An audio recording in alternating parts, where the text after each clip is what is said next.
Hello, everybody. Today I will discuss about an important illusion.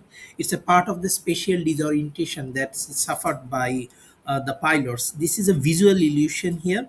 You can see in your screen, and it is also common runway illusion. We know about it. It's related with the width of the runway, and the illusion is created by the eyes of the pilots or air crews.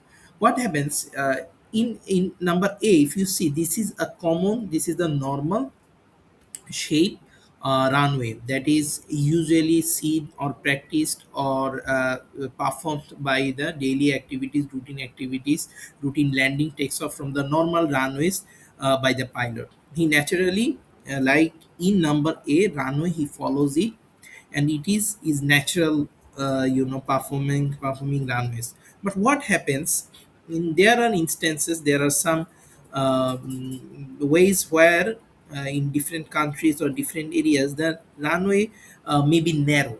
The runway may be narrow, or in number C the runway may be wide, maybe more wide. So what happens in such cases, if the runway is narrow, but the pilot, if he is new to the area and if he is not accustomed to in such type of runways to land or from takeoff, especially in during landing, so the mindset that in that pilot, which is about number A runway, if he suddenly see the B, now what happens? Our mind get distracted. Our mind thinks that the thing which is looks further, usually it is small. The things which looks nearer, it looks big.